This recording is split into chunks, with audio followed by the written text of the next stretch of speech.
কুলাই নদীর ওপরের ভাঙা সাঁকোটি তখন যেন হারিয়ে গিয়েছিল প্রায় অন্ধকারে। ভবানীপুর গ্রামটা ছোট, নিস্তব্ধ আর শান্ত। গ্রামের পাশ দিয়ে বয়ে গিয়েছে কুলাই নদী, সারা বছরই যার জল টলমল করে বয়ে চলে। সেই রাতে বৃষ্টি পড়ছিল টুপটাপ শব্দে। নদীর জল ছুঁয়ে বাতাসে ছড়িয়ে যাচ্ছিল এক অদ্ভুত ঠান্ডা ভাব। চারিদিক একদম নিস্তব্ধ, কোনো মানুষের দেখা নেই। কুলাই নদীর ওপরের ভাঙা সাঁকোটি তখন যেন হারিয়ে গিয়েছিল প্রায় অন্ধকারে। এমন সময় ঠিক সেই সাঁকোর নিচে হঠাৎ এক মুহূর্তের জন্য দেখা গেল একটা ছায়া, স্থির, একদম নিস্তব্ধ। কে সে? ভবানীপুর গ্রামে কি কোনো অশুভ আগমনের ইঙ্গিত দিচ্ছে সে?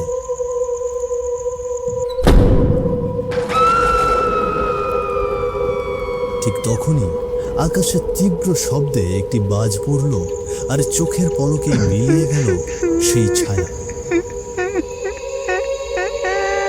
পুরো আকাশ জুড়ে তখন ঘন কালো মেঘ, বাতাসে কেমন একটা ভারী ভাব। গাছপালার পাতা পর্যন্ত নিস্তব্ধ, শুধু দূরে কোথাও দু একবার শোনা যাচ্ছিল বজ্রপাত পড়বার শব্দ। মনে হচ্ছে যে কোনো মুহূর্তেই ঝমঝমিয়ে শুরু হবে মুষলধারে বৃষ্টি। ভবানীপুর গ্রামের একটি বাড়ির উঠানে দাঁড়িয়েছিল পূজা আর গীতা। তাদের মুখে চলছিল গল্প, শোক, দুঃখ, সংসারের টানাপোড়েনের সব কথা নিয়ে প্রায় এভাবে আড্ডা বসে থাকে। আজও তার ব্যতিক্রম নয়। ও দিদি, এইভাবে চলতে থাকলে তো না খেয়ে মরতে হবে। কাল তোমার দাদা হাট থেকে ফিরে যে কটা টাকা এনেছে তা দিয়ে তো একদিনও ঠিক মতো চলছে না। দিদি, হাটের সব দোকানদারেরই একই দশা। তোমার দাদা কাল মাঠ থেকে তাজা সবজি তুলে হাটে নিয়ে গিয়েছিল, বিক্রিও খারাপ হয়নি। তবু কি লাভ বলো? মোড়ল মশাই নাকি নতুন করে শুরু করেছে, রোজ 200 টাকা করে চাঁদা ধরেছে প্রতিটা দোকানদারের ওপর। কি বলছো দিদি? রোজ 200 টাকা করে মানে? কিছুই বললো না আমাকে, মুখটাও কেমন গম্ভীর ছিল কাল। এখন বুঝেছি মোড়ল মশাই নতুন করে ভারী চাঁদাবাজি শুরু করেছে। হ্যাঁ গো, গত বছর তো 100 করে নিত, তাতেও মন ভরেনি ওনার। এবার একেবারে এক ঝটকায় দ্বিগুণ করে দিয়েছে চাঁদা। না দিদি, আর নয়। এমন অন্যায় আর কতদিন চুপ করে শুয়ে যাব আমরা? মুখ বুজে থাকলে পরে যে আর রক্ষা থাকবে না। এখনই এটার বিরুদ্ধে রুখে দাঁড়াতে হবে, নইলে সকলে শেষ হয়ে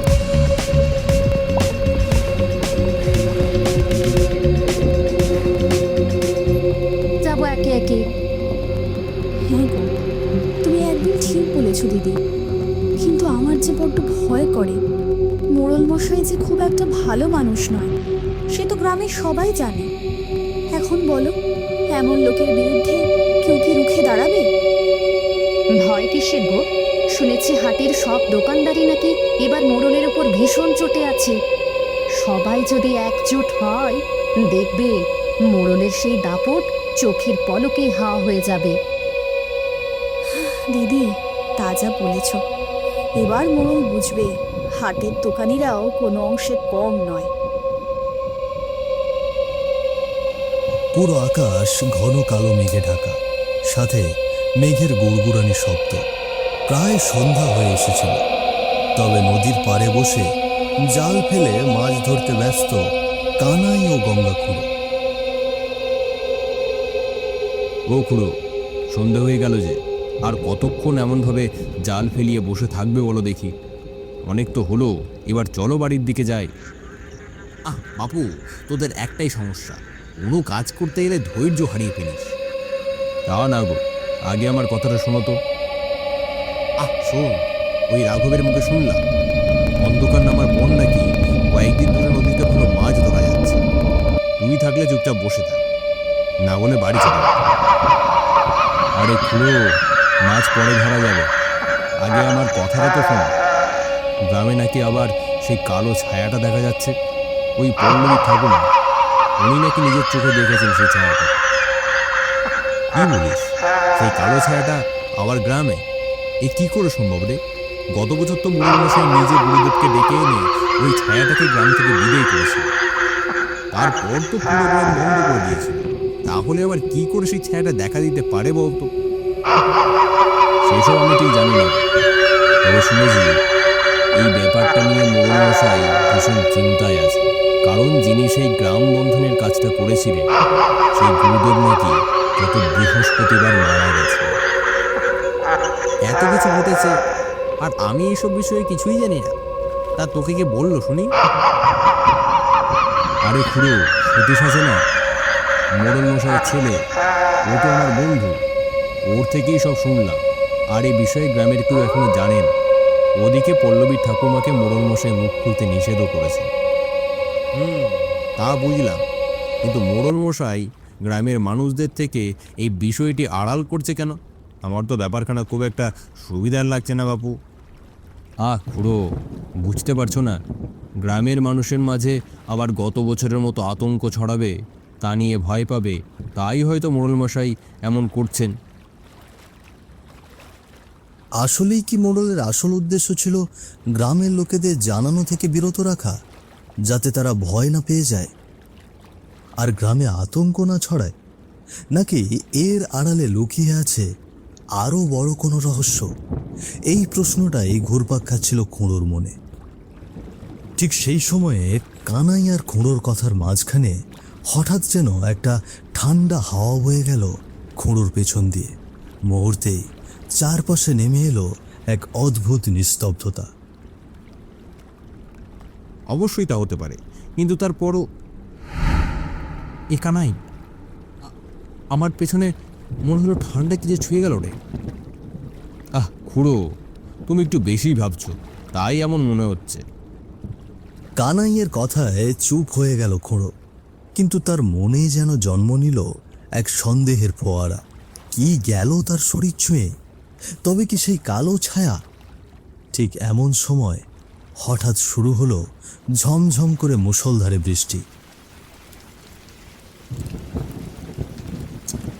পুরো দেখলে তো, বৃষ্টি শুরু হয়ে গেল। আর বসে না থেকে জলদি চলো, বাড়ি যাই। হ্যাঁ হ্যাঁ, চল চল বাড়ি যাই।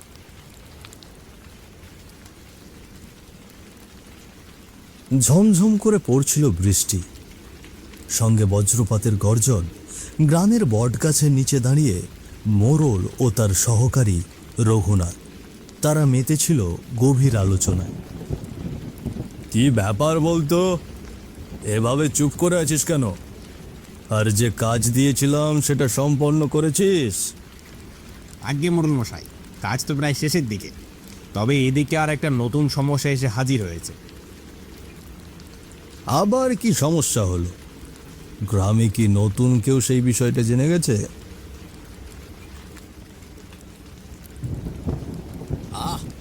তবে কিসের সমস্যা সেটা খুলে বলবি তো? হাটের দোকানিরা বেশ চটে আছে কর্তামশাই।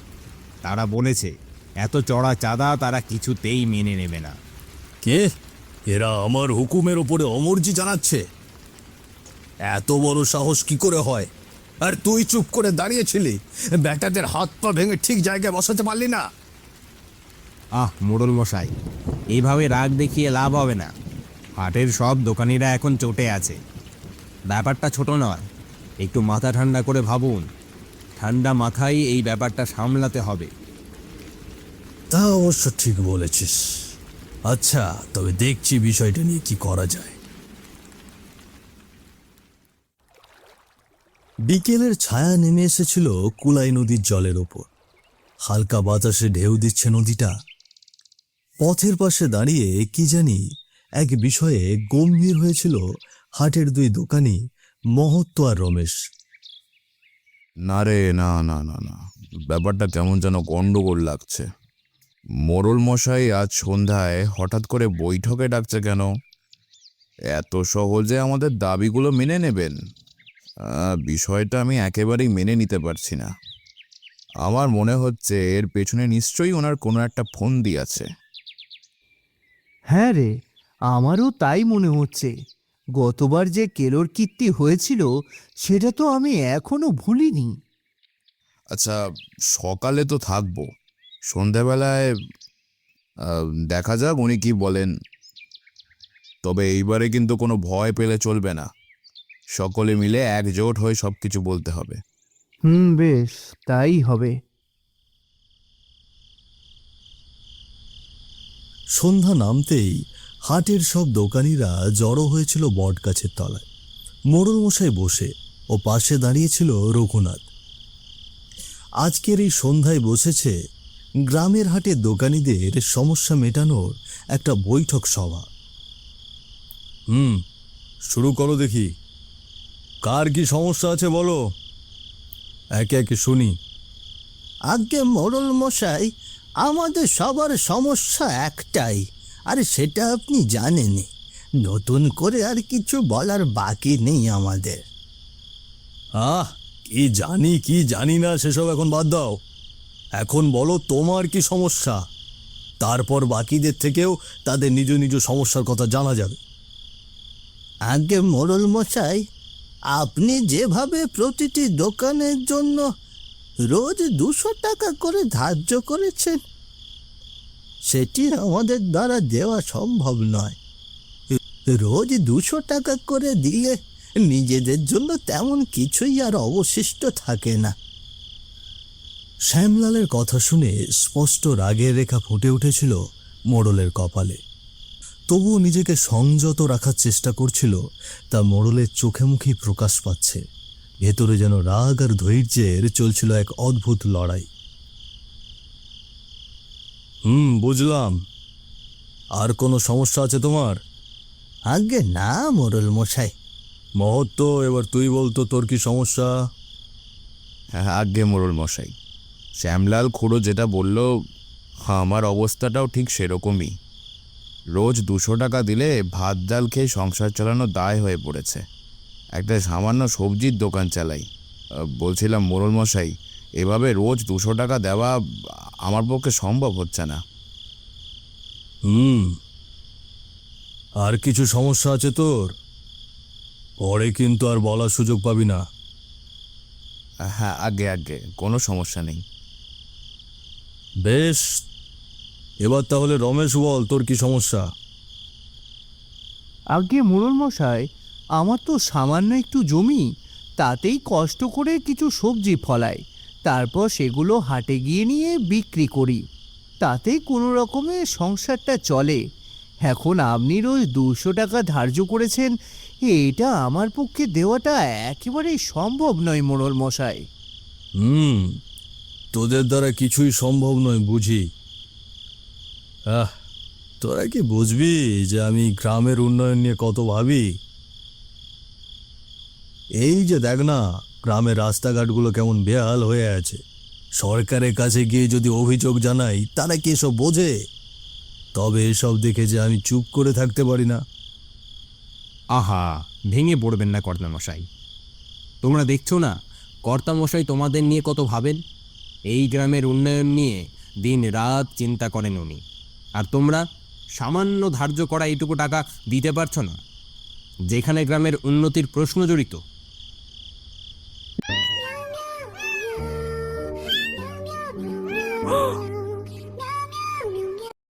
দেখেছো গো, আবার নাটক শুরু করেছে। এটাই মনে মনে ফোন দিয়ে এসেছিল, গ্রামের উন্নতি।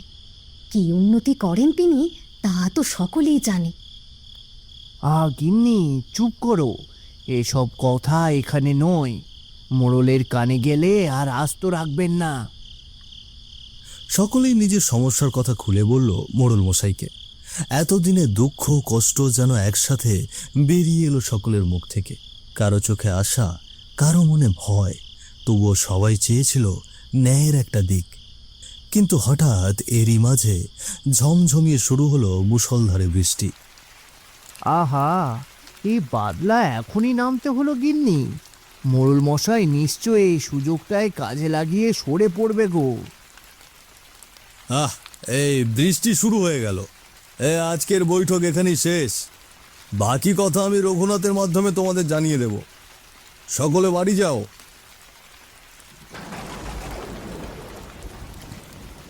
ঠিক সেই সময় দূরে কোথাও হঠাৎ তীব্র শব্দে একটি বজ্রপাতের সঙ্গে চারপাশে শিয়ালের ডাক মিলে তৈরি করেছিল ভীতিকর আবহ।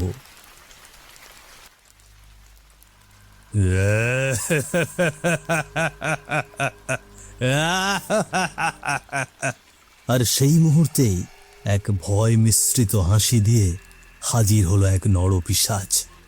কোথায় যাবে সকলে? এখানে যে আমার বৈঠক এখনো শেষ হয়নি, সবে তো শুরু হয়েছে।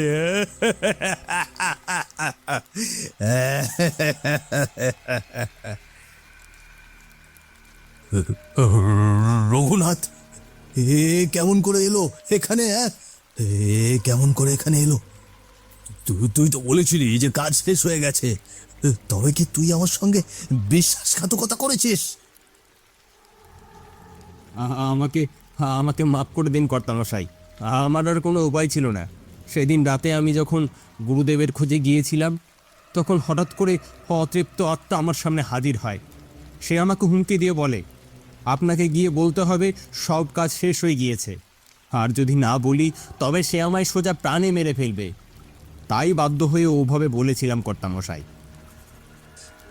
এত বড় বিশ্বাসঘাতকতা! ছি রঘুনাথ, ছি!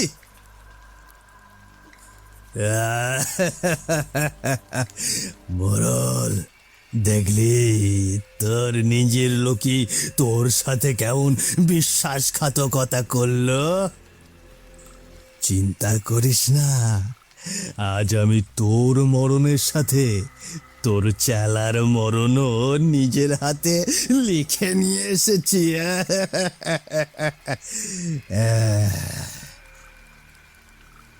না না, তুমি বলেছিলে আমায় মারবে না, তাই তো তোমার কাজ করলাম। চুপ, একদম চুপ। মনে নেই সেদিন রাতে কি করেছিলি তোরা? সকল দোকানি দাদারা, শ্যামল খুঁড়ো, আমি তোমাদের হাটের বিক্রম দোকানি গো, বিক্রম। বিক্রম, তোর এমন অবস্থা কেমন করে হলো রে বাপু? আমরা তো শুনেছিলাম তুই রেগে গ্রাম ছেড়ে একেবারে শহরে চলে গিয়েছিস। তোর বউ পিয়াসি সেই শোকে গ্রাম ছেড়ে বাপের বাড়ি চলে যায়। না না, আমি গ্রাম ছেড়ে কোথাও যাইনি। এই মোরলি চক্রান্ত করে আমার শেষ সম্বল ওই সবজি চাষের জমিটুকু হাতিয়ে নেওয়ার চেষ্টা করেছিল। উপরন্তু গত বছর দোকান প্রতি রোজ 100 টাকা করে চাঁদা চাপিয়ে দিয়েছিল। এসবের বিরুদ্ধে আমি রুখে দাঁড়াই ও রঘুনাথের কাছে মোড়লকে নিয়ে অভিযোগ জানাই।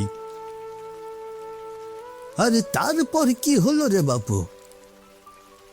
আরে তারপর সেদিন রাতে মোড়ল আমাকে সাঁকোর কাছে ডেকে পাঠায়। সেখানে যাওয়ার আগে আমার গিন্নির সঙ্গে খানিকটা ঝামেলা হয় আমার, আর সেটা ওই শয়তান মোড়লের কারণেই। ওনার চাপেই আমার সংসারের অভাব আর কিছুতেই ফুরাচ্ছিল না। রাগে আমি গিন্নিকে কিছু না বলেই বাড়ি থেকে বেরিয়ে আসি এই মোড়লের সাথেই দেখা করতে। আর তারপর মোড়ল ষড়যন্ত্র করে আমাকে সেই সাঁকোর ওপরে মেরে ফেলে, আমার লাশ গুম করে দেয়। আমি প্রতিশোধ নিতে ফিরে এসেছিলাম, তবে ওই কাল ভৈরব তান্ত্রিকের দ্বারা এই শয়তান মোড়ল আমাকে বন্দি করে নেয়। কিন্তু ভগবানের কৃপায় ওই তান্ত্রিক মারা যায়, আর সেই শক্তিও শেষ হয়ে যায়। আর আমার আমার মুক্তি মেলে। তবে আমার অপেক্ষা ছিল এই অমাবস্যার রাত। আজ আমার শক্তি দ্বিগুণ হয়ে গিয়েছে।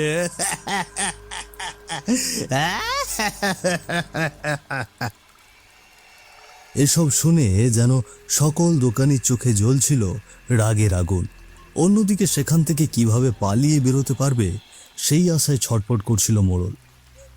তবে সেখান থেকে বাঁচার আর কোনো উপায় ছিল না। আমি ভুল করেছি, আমায় মাফ করে দাও। আমি তো গ্রামের ভালোর জন্যই সব করছিলাম, কিন্তু কিন্তু কি যে হলো, আমি ভুল করেছি, এবারের মতো আমায় মাফ করে দাও। গ্রামের ভালো? ছি বাপু বিক্রম, তুমি এক্ষুনি এদের দুজনকে তাদের উচিত শিক্ষা দাও। এদের উচিত শিক্ষা? এদের উচিত শিক্ষা?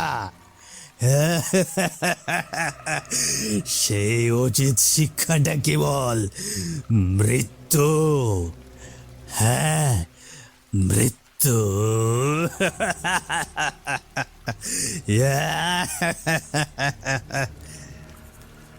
এই কথা বলার পরে বিকট এক অট্টহাস্য করতে করতে মোড়লের কাছে ছুটে গেল পিশাচটি, আর এক মুহূর্তেই তার ঘাড়ে সজোরে একটি কামড় বসিয়ে দিল।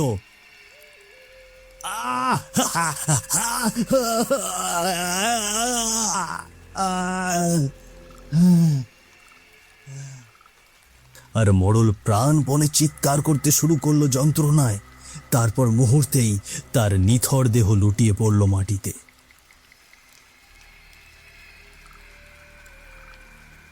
আর তারপর পিশাচটির চোখ পড়ল রঘুনাথের ওপরে। সোজা তার কাছে ছুটে গিয়ে তার গলা চেপে মুহূর্তেই ঘাটটি মোটকে দিল সে।